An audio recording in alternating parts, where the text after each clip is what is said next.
Hi everyone, welcome to learn chemistry by Taranjeet Kaur. So start करते हैं next topic, fragmentation. हम mass spectrometry के अंदर फ्रेगमेंटेशन अब हम इस वीडियो में पढ़ेंगे। फ्रेगमेंटेशन अलग अलग कंपाउंड्स की, ऑर्गेनिक कंपाउंड स्टार्ट कर देंगे। आज के हम टॉपिक में कवर करेंगे हाइड्रोकार्बन। हाइड्रोकार्बन के आगे फर्दर पार्ट्स हैं alkene, cycloalkene, alkene, cycloalkene, aromatic compounds, तो सारा हम डिस्कस कर लेंगे। इससे पहले वाली वीडियो जो मैक्लाफर्टी वाली थी वो देख लेना, क्योंकि अगर वो आपने देखी होगी तो ये इजीली समझ आ जाएगा। कोशिश करना कि ये देखने से पहले पहले सारी वीडियो ही देख लेना, क्योंकि कंसेप्ट वही लिंक है एक दूसरे से, तो आपको क्लियर होता रहेगा साइड बाय साइड। तो हम स्टार्ट करते हैं। मेनली जो हम फ्रेगमेंटेशन करते हैं, बीटा क्लीवेज करते हैं। ये सारा मैं आपको बता चुकी हूँ, बीटा क्लीवेज, अल्फा क्लीवेज। तो आपके पास डबल बॉन्ड के रिस्पेक्ट में अगर हम करेंगे, यहाँ पे बेंजाइलिक क्लीवेज हो या एलाइलिक क्लीवेज होगी, तो बीटा बॉन्ड के हम क्या करते हैं, क्लीवेज करते हैं मेनली। अगर आपके पास एरोमेटिक कंपाउंड होगा, डबल बॉन्ड होगा या कार्बोनिल ग्रुप होगा, तो उनमें मैक्लाफर्टी रीअरेंजमेंट पॉसिबल हो सकती है। तो ये डिस्कस ऑलरेडी किया हुआ है, तभी बोला है कि एक बार वीडियो गो थ्रू कर लेना, क्योंकि क्लियर हो जाएगा कंसेप्ट। तो हाइड्रोकार्बन में सबसे पहले स्टार्ट करते हैं एल्केन का। एल्केन का देखो, एल्केन के अंदर होता क्या है, C single bond, C single bond, continuously single bond C चलता रहता है। तो यहाँ पे एल्केन की कोई स्पेसिफिक साइड नहीं होती जिससे हम क्या करते हैं, क्लीवेज करते हैं। कोई एल्केन के अंदर स्पेसिफिक साइड नहीं होती। अब एल्केन स्ट्रेट भी हो सकता है और ब्रांच भी हो सकता है, तो दोनों ही हम डिस्कस करेंगे। सबसे पहले हम स्ट्रेट चेन के बारे में डिस्कस करेंगे। जो आपके पास एल्केन्स होते हैं, जब पीक्स आपको मिलती है लास्ट के अंदर, तो लो इंटेंसिटी पीक इसके अंदर शो होती है मास स्पेक्ट्रा के अंदर एल्केन के केस में, क्योंकि सी सिंगल बॉन्ड सी है इसके अंदर, और या तो सी सिंगल बॉन्ड सी है या सी एच बॉन्ड है, कोई स्पेसिफिक साइड तो है नहीं। तो सबसे पहले तो आयनाइजेशन होगी। आयनाइजेशन होने के बाद क्या बनेगा, उसके ऊपर मॉलिक्यूलर आयन बनेगा, positive as well as radical. और साथ के साथ क्या होगा, जो आपके पास सीसी बॉन्ड होता है, सीसी बॉन्ड वीकर होता है as compare to the C H bond. Same electronegativity difference, और इसमें इलेक्ट्रोनेगेटिविटी डिफरेंस थोड़ा सा होता है। तो यहाँ पे सीसी बॉन्ड जो होता है आपके पास वीकर होता है as compare to the C H bond. तो ये आयनाइज हो जाएगा जब हम क्या करेंगे, इसमें बम्बार्डमेंट होगी, आयनाइजेशन हो जाएगा। आयनाइजेशन से एक पॉजिटिव एक रेडिकल की फॉर्मेशन होगी। आप कैलकुलेट करके लिख लेना मास की वैल्यू। इसी तरह अगर आपके पास सपोज ब्रांच आता है, तो आपके पास ब्रांच के अंदर पीक्स, जैसे लो इंटेंसिटी तो मिलती है एल्केन्स के अंदर, तो इसके अंदर भी पीक्स ऑलमोस्ट डिसअपियर ही हो जाते हैं, क्योंकि डिस्टेबल होता है। तो इसको स्टेबल करने के लिए हम क्या करते हैं, ब्रेक ऐसा बॉन्ड करते हैं कि वो कार्बोकेटाइन जो बनाएगा वो स्टेबल कार्बोकेटाइन बनाए। सपोज अगर मैं ये बॉन्ड ब्रेक करती हूँ, तो यहाँ पे सेकेंडरी कार्बोकेटाइन की फॉर्मेशन होगी, तो आपके पास वही बॉन्ड ब्रेक होगा, आयनाइज होगा, जहां पे स्टेबिलिटी ज्यादा होगी, जैसे सेकेंडरी कार्बोकेटाइन या टर्शियरी कार्बोकेटाइन। क्लियर। उसके बाद एल्केन्स जो पीक शो करता है ना, काफी सारे पीक शो करता है। जैसे आपके पास यही एक एग्जांपल था, पीछे वाला 6 कार्बन हेक्सेन का एग्जांपल ले लिया है। तो आपके पास सिर्फ डिफरेंस क्या होता है, अगर अलग अलग साइड से ब्रेकेज हो रही है, अगर 2 और 3 के बीच में ब्रेकेज हो रही है, या 3 और फिर 4 के बीच में आयनाइज हो रहा है, तो डिफरेंस किसका आएगा, सिर्फ CH2 यूनिट्स का, 14 का ही, तो 14 मास यूनिट का ही तो डिफरेंस आएगा सारे की सारी फ्रेगमेंटेशन होने के बाद। जैसे सपोज अगर ये फ्रेगमेंटेशन 3 और 4 के बीच में हो रही है, एक साइड पॉजिटिव एक साइड रेडिकल, यही आएगा मास 443। कैलकुलेट कर लेना। जैसे 3 कार्बन एटम है, तो 24 + 12 फिर 2 3 3, इस तरह से आप ऐड कर लेना, तो सारा मास आ जाएगा आपके पास। इसी तरह 2 और 3 के बीच में ब्रेकेज हो रही है, 5 और 6 में ब्रेकेज हो रही है, तो मतलब 2 और 3 और 4 में सिर्फ डिफरेंस कितना है, 14 मास यूनिट का ही डिफरेंस है। इसी तरह कॉन्टिन्यूसली सब में हमने ब्रेकेज दिखाई है, बट मेन जो स्टेबल कार्बोकेटाइन इसमें होगा वो होगा आपके पास प्रोपाइल और ब्यूटाइल कार्बोकेटाइन की फॉर्मेशन स्टेबल होगी। क्यों? क्योंकि ये क्या है, रीअरेंजमेंट होने से फर्दर सेकेंडरी कार्बोकेटाइन की फॉर्मेशन कर सकता है, बाकी में सेकेंडरी कार्बोकेटाइन की फॉर्मेशन नहीं हो सकती है आपके पास।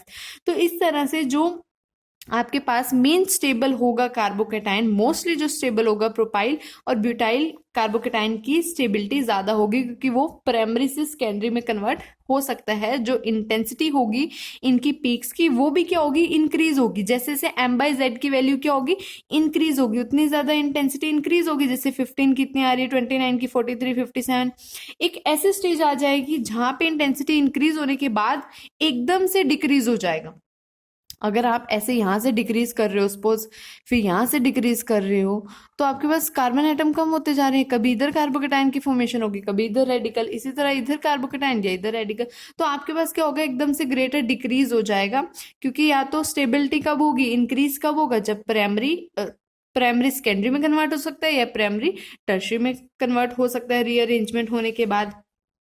अगर आपके पास सपोज ये पीक है, सपोज 29 वाला अगर आपने मास यूनिट लिया है, तो यहाँ पे क्या होगा, कार्बोकेटाइन जो डिफरेंस आ रहा है मास की वैल्यू में, ये फर्दर 2 हाइड्रोजन एटम का लॉस कर सकता है। 2 हाइड्रोजन एटम लॉस होने से क्या फॉर्मेशन हो जाएगी, एल्कीन की फॉर्मेशन हो जाएगी।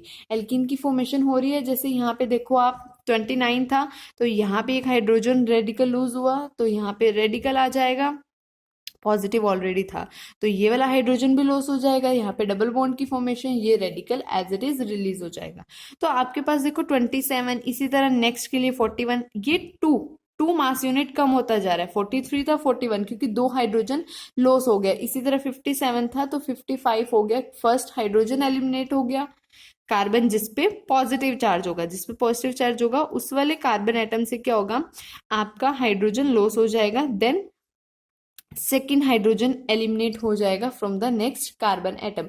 तो जो आपको पीक्स मिलेगी, काफी सारी पीक्स मिलती हैं स्पेक्ट्रा के अंदर, तो वो किसकी वजह से है, ये एक्स्ट्रा जो हाइड्रोजन लॉस हो चुका है उसका जो मास यूनिट आ रही है उनकी वजह से एक्स्ट्रा पीक मिलती है, और वो सारा मर्ज हो जाती है और वो क्या बना देती है, क्लस्टर फॉर्मेशन कर देती है। ठीक है,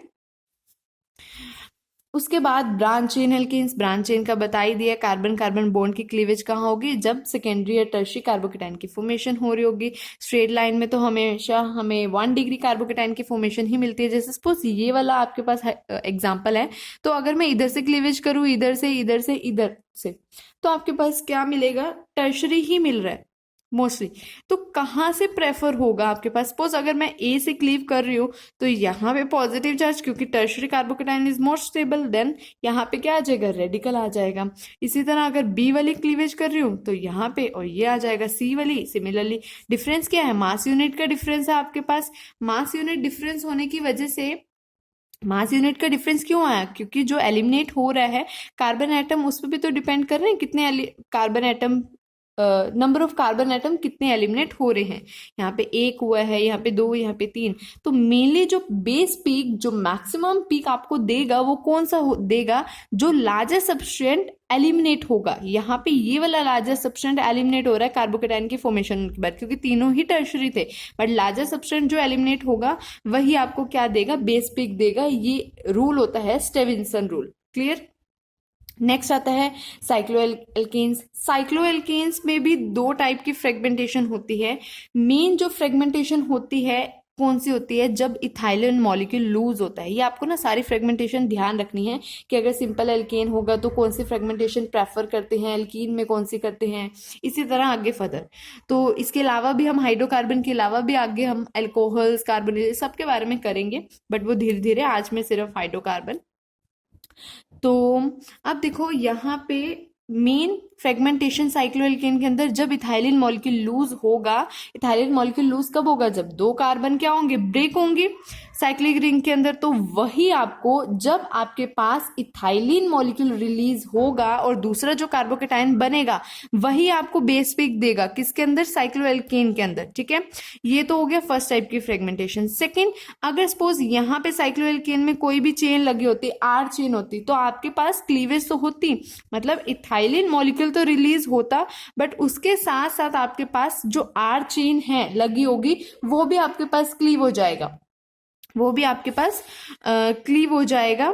जैसे अभी एग्जांपल देखते हैं, अगर साइड चेन प्रेजेंट होगी तो साइड चेन भी लॉस हो जाएगी। जैसे सिंपल है, यहाँ पे सेकेंड फ्रेगमेंटेशन तो होगी नहीं, फर्स्ट ही होगी। फर्स्ट आयनाइज होगा सबसे पहले, ये पॉजिटिव और रेडिकल। अब देखो जो इथाइलिन मॉलिक्यूल रिलीज होना है वो कहाँ से होगा, रेडिकल के साथ वाला कार्बन एटम भी ब्रेक हो जाएगा, होमोलिटिकली कर लो। तो यहाँ पे रेडिकल रेडिकल रेडिकल मिलके क्या हो जाएगा, बॉन्ड बन जाएगा, और यहाँ पे क्या आ जाएगा आपके पास, होमोलिटिकली हुई है तो रेडिकल आ जाएगा। ये आपके पास क्या देगा, बेस पीक देगा, ठीक है, और इथाइलिन मॉलिक्यूल रिलीज हो गया। ये सिंपल है, फर्स्ट टाइप ऑफ फ्रेगमेंटेशन। अगर आपके पास नेक्स्ट टाइप ऑफ फ्रेगमेंटेशन आ जाती है, नेक्स्ट टाइप ऑफ फ्रेगमेंटेशन अगर आपके पास क्या होगा, आर चेन प्रेजेंट होगी। आर चेन प्रेजेंट है तो पहले तो वही जहां रेडिकल होगा वो वाला इथाइलिन मॉलिक्यूल रिलीज होगा, कार्बोकेटाइन की फॉर्मेशन होगी, ये आपके पास बेस पिक देगी। बट इसके अंदर साइड चेन भी प्रेजेंट है, साइड चेन प्रेजेंट होने की वजह से मतलब ये वाला भी जो ग्रुप है वो भी क्या हो जाएगा, रिलीज हो जाएगा। तो आपके पास जब रिलीज होगा तो ये molecule as it is release, और ये क्या बन जाएगा, 6 मेंबर्ड रेडिकल आया तो ये बॉन्ड्स की फॉर्मेशन हो जाएगी और एक कार्बोकेटाइन आ जाएगा यहाँ पे। तो ये आपके पास क्या होगी, फ्रेगमेंटेशन होगी किसके अंदर, साइक्लोएल्केन के अंदर। ये थी एल्केन और साइक्लोएल्केन के अंदर। अब हम स्टार्ट करेंगे एल्कीन और साइक्लोएल्कीन, देन एरोमेटिक। तो एल्कीन के अंदर मेनली शुरू की वीडियो में आपने पढ़ा था, जब भी डबल बॉन्ड है या बेंजाइलिक है तो आपके पास बीटा क्लीवेज हम क्या करते हैं, प्रेफर। तो एलाइलिक क्लीवेज के लिए, क्योंकि यहाँ पे डबल बॉन्ड हो गया एल्कीन के अंदर, बीटा बॉन्ड की क्लीवेज होगी हमारे पास, वो बेस पिक देगी। बीटा बॉन्ड जब CC bond, beta CC bond जब ब्रेक होगा with respect to the CC या एलाइलिक क्लीवेज या बेंजाइलिक, तो बेस पिक आपको मिलेगी, ठीक है। वन टाइप की फ्रेगमेंटेशन। सेकंड, अगर मोस्टली हर केसेस में होगा, अगर आपके पास गामा कार्बन एटम प्रेजेंट है, गामा कार्बन एटम प्रेजेंट है तो हमेशा ही मैक्लाफर्टी रीअरेंजमेंट होगी ही होगी। और गामा के पास अगर हाइड्रोजन एटम है तो हमेशा मैक्लाफर्टी रीअरेंजमेंट पॉसिबल होगी, ये तो होगी होगी, बट अगर गामा हुआ तो मैक्लाफर्टी भी होगी, ठीक है। तो जैसे एग्जांपल 1 हेक्सीन का लिया हुआ है। 1 हेक्सीन में आप देखो अल्फा बीटा गामा आगे है ही है, सबसे पहले आयनाइज हुआ तो बीटा बॉन्ड की ब्रेकेज होगी, अभी बताया, वो क्या देगा, बेस पिक देगा। आपके पास ये मॉलिक्यूलर आयन मास आप कैलकुलेट करके लिख सकते हो, ठीक है। अब देखो एक पे रेडिकल एक पे पॉजिटिव, पॉजिटिव रेडिकल मिलके क्या फॉर्मेशन हो सकती है, बॉन्ड की फॉर्मेशन हो सकती है। तो ये रेजोनेंस स्टेबलाइज दिखाया हुआ है एलाइलिक, जो आपको क्या देगा, बेस पिक देगा, ठीक है।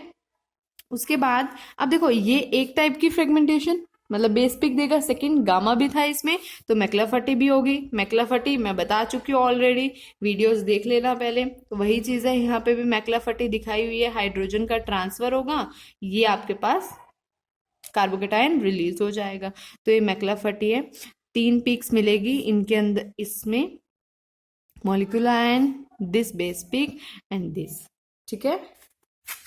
नेक्स्ट, हाँ इसके अंदर देखो हम क्या कर सकते हैं, अगर सपोज आपको कोई सिस और ट्रांस एल्कीन दे दिया जाए तो हम डिस्टिंग्विश नहीं कर सकते मास स्पेक्ट्रोमेट्री के अंदर, क्योंकि जब आपके पास आयनाइज हो जाएगा डबल बॉन्ड तो वो बनेगा क्या, ऑटोमेटिकली सिंगल बॉन्ड की फॉर्मेशन ही होगी आपके पास। सिंगल बॉन्ड में आपको पता है रोटेशन पॉसिबल, और सिंगल बॉन्ड की रोटेशन जो होती है बहुत ज्यादा फास्ट होती है, तो हम इसके अंदर डिस्टिंग्विश नहीं कर सकते सिस और ट्रांस एल्कीन के अंदर, ठीक है। ये तो था एल्कीन। नेक्स्ट साइक्लो एल्कीन, ये सिर्फ आपकी नॉलेज के लिए, आप इसके शॉर्ट नोट भी बना सकते हो कि एल्कीन के अंदर कौन सी क्लीवेज प्रेफर है, एल्कीन के अंदर कौन सी क्लीवेज प्रेफर है, तो आपको इजीली याद करने के लिए मुश्किल नहीं होगी जब एग्जाम के अंदर क्वेश्चन आएंगे। साइक्लोएल्कीन सबसे पहले आयनाइज होगा, मॉलिक्यूलर आयन बन गया। मॉलिक्यूलर आयन देखो इसके अंदर रिट्रो डीलजेल्डर रिएक्शन होगी, सारा ऑलरेडी टॉपिक में करा चुकी हूँ, रिट्रो डीलजेल्डर मैक्लाफर्टी, तो वही चीज यूज होनी है बार बार। तो यहाँ पे अंदर इसके रिस्पेक्ट में बीटा क्लीवेज, इसके रिस्पेक्ट में बीटा क्लीवेज, तो एल्कीन मॉलिक्यूल। यहाँ पे कॉन्जुकेशन में आगे 2 पाई बॉन्ड, बेस पिक मिलेगी क्योंकि बीटा बॉन्ड की क्लीवेज हुई है और कार्बोकेटाइन बना है, तो मास कैलकुलेट करके रख दिया है, दोनों साइड बीटा बॉन्ड क्लीव हो गया है। इसी तरह अगर हमने इसकी हेल्प से अगर डिस्टिंग्विश करना है, देखो है सेम बट डबल बॉन्ड के रिस्पेक्ट में मिथाइल ग्रुप जो लगा हुआ है वो डिफरेंट लगा हुआ है, यहाँ पे 4th पोजीशन पे या 3rd पोजीशन पे। तो अगर मैंने इसको डिस्टिंग्विश करना है, सबसे पहले आयनाइज, देखो दोनों का मॉलिक्यूलर आयन की वैल्यू भी सेम है तो हम यहाँ से डिस्टिंग्विश नहीं कर सकते, बट जब फर्दर आगे डीलजेल्डर रिट्रो डीलजेल्डर रिएक्शन हो जाएगी, फर्दर ब्रेकेज हो जाएगी, तो CH3 के अकॉर्डिंग आपका मास की value, mass by charge ratio की वैल्यू डिफरेंट आएगी, तो वहां से हम बता सकते हैं किसमें मिथाइल प्रेजेंट है या किसमें नहीं है, तो हम वहां से बता सकते हैं, but mass by molecular ion peak से हम वहां से डिस्टिंग्विश नहीं कर सकते। Clear. Next, aromatic compounds. Aromatic compounds के अंदर मेन फ्रेगमेंटेशन किसके ऊपर डिपेंड करती है कि अगर आपके पास कोई सब्सटेंस लगा हुआ है या नहीं, एरोमेटिक कंपाउंड्स के अंदर, ठीक है।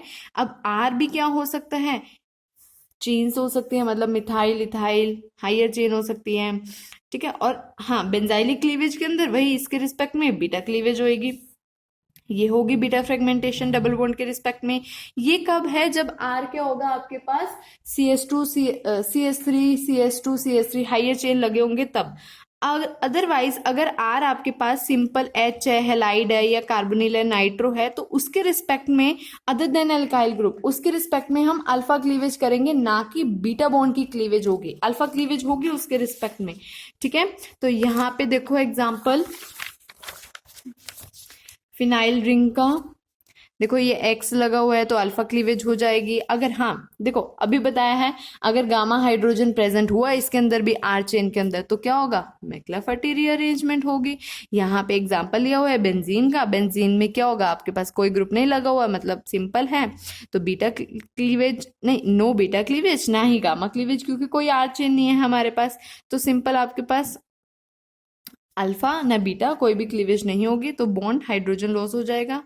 यहाँ पे हाइड्रोजन रेडिकल निकल जाएगा, रेडिकल रेडिकल फॉर्मेशन, बॉन्ड हो जाएगा, बॉन्ड बना लेगा, उसके बाद न्यूट्रल मॉलिक्यूल रिलीज होगा, यहाँ पे रेडिकल इसके रिस्पेक्ट में बीटा बॉन्ड क्लीवेज, तो ये तो मॉलिक्यूलर आयन पीक देगा क्योंकि मॉलिक्यूलर आयन बना है।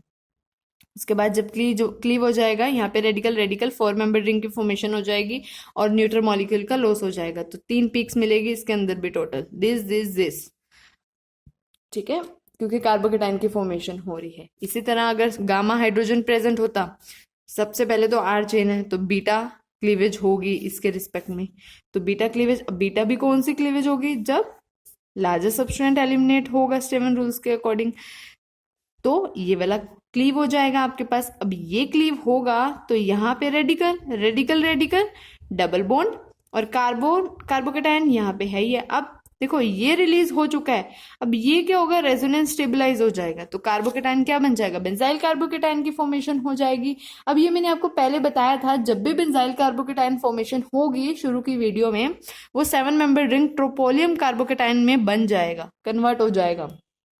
और ट्रोपोलियम कार्बोकेटाइन हमेशा बेस पीक देगा आपको, intense aromatic compound, intense peak देगा एरोमेटिक कंपाउंड्स की, ये कार्बोकेटाइन, और ये मोस्टली काफी केसेस में आएगा ही आएगा बेंजाइल कार्बोकेटाइन, और वो मोस्टली किस में कन्वर्ट होगा, आपका ट्रोपोलियम कार्बोकेटाइन में, और देन ये फर्दर क्या करेगा, रिलीज करेगा ethylene molecule, then ethylene, after the loss of ethylene molecule it will convert into the 5 membered ring, और कार्बोकेटाइन यहाँ पे आ जाएगा, जब ये लॉस होगा 5 मेंबर रिंग बन जाएगा, ये इथाइलिन मॉलिक्यूल रिलीज हो जाएगा। क्लियर, गामा हाइड्रोजन भी था इसके अंदर, तो क्या होगा, मैक्लाफर्टी रीअरेंजमेंट भी होगा आपके पास, तो मैक्लाफर्टी रीअरेंजमेंट है हाइड्रोजन का ट्रांसफर, यहाँ से लॉस ऑफ दिस मॉलिक्यूल, तो ये मॉलिक्यूलर आयन बना, ये आ जाएगा आपके पास। आई होप क्लियर हो गया होगा आज का टॉपिक। किया क्या हमने, एल्केन की fragmentation, cycloalkene and then aromatic compound. I hope clear हो गया होगा सारा का सारा। बहुत अच्छा टॉपिक है, इंटरेस्टिंग टॉपिक है, मतलब अगर आपको ये पता लग गया किसमें फ्रेगमेंटेशन होनी है, और मैंने ये भी बोला है कि आप शॉर्ट नोट, सिंपल इसमें है क्या, शॉर्ट नोट 1 या 2 लाइंस में लिखा जाएगा कि एल्केन है तो इसमें ये प्रेफर करेंगे, अगर आपके पास साइक्लोएल्कीन है तो ये प्रेफर करेंगे, क्योंकि वहां पे जो आएगा कॉम्प्लेक्स वो तो मिक्स आएगा, जैसे हम आगे बढ़ते रहेंगे अब एल्कोहल आएगा, मीन्स आएगा, सारे आएंगे आगे, तो जब हम आगे जाते रहेंगे तो सब आता रहेगा मिक्स, तो उसमें ध्यान रहेगा अगर आपने ये चीज बनाई होगी। ठीक है, आई होप क्लियर हो गया होगा। Thank you so much for watching.